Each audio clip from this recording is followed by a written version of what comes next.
everybody, and a happy Wednesday to you all. Thank you for coming by and joining one of my PGA DFS Top 5 videos. I do 4 every week. In this one, this is the Fades video. Of course, I go each and every week. I go over my last week's results so we can see how we did, see how my fades are going, and of course, go into this one. So this is the Farmers Insurance Open Week, a great week, one of the best tournaments that isn't a major or a WGC all year, at least in my opinion. Great venue. Great field, so let's go ahead and jump right into my fades. And now last week, probably my best showing in this category. The last 2 previous weeks, I had the winner show up here, so that obviously didn't work out for me. All right, so let's go over it. Kevin Na, he missed the cut. Good fade. Chris Kirk, he ended up doing okay. In fact, he was in the winning GPP lineup, so I'll give myself like a C for that fade. It wasn't great. It wasn't bad, but it wasn't great either. John Haw was the other one. He ended up playing pretty well at 7,200, so I'm going to give myself a fail for that one.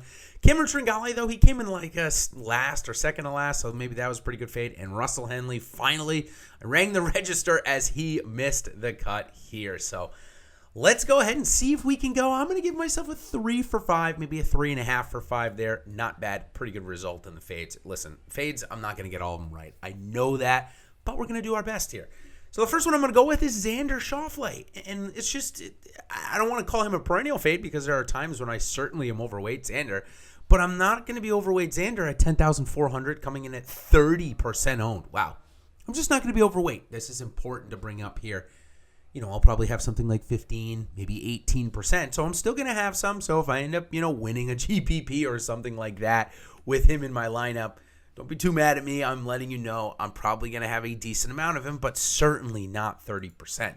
He's got a very bad course history here. He's missed 4 or 5 cuts. His one that he did, he came in 25th. He hasn't played in the last 2 weeks. That's typical of Xander. He'll skip Hawaii in the first event in California. He is from the area, so obviously he's got some things going for him. But when his driver has struggled here, his short game hasn't been good enough for whatever the reason, whether it's the POA and the around the green stuff that bothers him. He just hasn't been good enough to overcome it. So as you can see, 37th off the tee, 44th approach, 14th around the green, and 12th putting. I mean, he's going to be one of the best players in the world when you have stats like that, strokes gain ranks. So let's go ahead and move on to Harris English where, hey, listen, I know this is 2021 and we got movie theater stocks up 200% in a day. I'm just over here trying to fade Harris English, okay, yet again. Coming in $9,800 in a full field, strong field event at 18% owned. I just can't do it. I can't do it here. Course history, he did lose in a playoff a couple of years ago, 5 or 6 years, 7 years ago, but recent history, not so good. 71st and 80th in his last 2 years. Came in 32nd ahead of Hawaii. So maybe that was kind of the regression. Maybe it sets in a little bit. He had that win at the Tournament of Champions.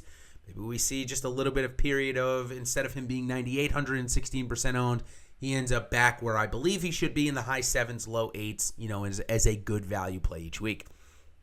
I'm not ready to anoint him a top 10 golfer in the world, and that's basically where he's priced this week. I mean, he's priced above Hideki Matsuyama, Matthew Wolff, Victor Hovland, and the alike, and me simply, I'm just not ready to pay that type of money for him. Now, when we look at his strokes gained ranks, why he's done so well this year, 28th off the tee, 50th around the green, and 19 putting. Even if your approach is outside of the top 100, which it is, he's still going to have some really consistent results. So Harris English, fade for me this week. I'll probably have somewhere around 5 to 10%. Third guy I'm going to fade, Ryan Palmer this week. Really a lot of guys that I typically do fade. I'm fading again this week. What a surprise. Ryan Palmer, though, 15% owned at 8,500. It's just not where I like to play him. I like to play him where he gave you the value at the Tournament of Champions, that low 7K range. That's where he can really pop off in that DFS scoring. His ability to score in DFS really, really comes into fruition. Here, though, you need him to make the weekend and score at 8,400. And I just don't think I need to do that. 5 or 10% for me. There's plenty of guys in that 7,800 range that I'd rather own over Ryan Palmer this week that either have less or similar ownership. So one of those guys that has similar ownership, that is $700 cheaper, that was probably my least favorite name that I put on this list in terms of who I'm going to fade, and that's Jason Kokrak. Okay, he's 15% projected owned. He's probably going to be my smallest underweight. Probably going to have around 10 to 13% of them. So it's not really that much of a fade, but I thought I'd bring it up because I'm going to be a little bit underweight the field. And anytime I'm underweight the field, that's how I make this video. I go through my lineups, I see who I'm underweight, and that's basically my fade. Pretty simple, easy way to do it. For Kokrak, top 20 the last 2 years, pretty good. 56th at the Sony Open a couple of weeks ago. So for all intents, it looks pretty good. However, when we look at his stats, it makes me a little nervous that he's 14th in strokes gained putting. That is not going to continue. He's just not that good of a putter. At least historically, he hasn't been. He's a good ball striker, 75th off the tee, 110 on approach, though. If the ball striking stays like that, he's going to miss this cut this week. So 209 around the green, that's one of the reasons why. Okay, and then my last fade of the week. This one was a tough one to find, but as much as I thank this guy for coming in first last week, making me a nice cheddar with the bet on the outright bet at 60-1, I'm going to fade Siwoo Kim this week. $8,900 and over 10% projected owned. I think that last week was really the course that's made for him. You know, he's a pretty consistent driver of the ball, but doesn't really pound it out there with the best of them, so he's not that long. Plus, it's a win. You know, we know that his consistency dramatically improved. I mean, look at his off the tee numbers. Strokes gained 29th this year, 11th around the green, 99th on approach, 103rd putting. That's pretty good for Siwoo Kim, especially with the fact that he has been seeing Butch Harmon. At least that was the talk going around.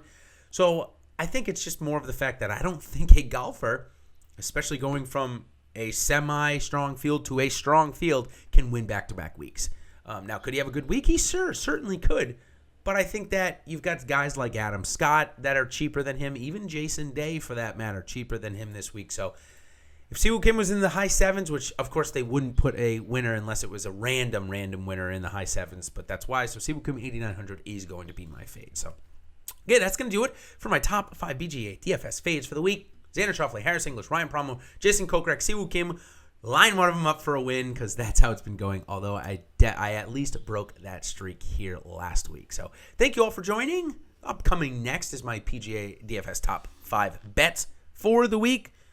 Finally got a good one there last week, a solid payout. So come and join me for that. And of course, if you're not already a subscriber to our channel, make sure you like and subscribe so that when I put these out, you get notified right away. So thanks all for joining. Good luck this week at the Farmers Insurance Open, and we'll see you on the other side. Cheers.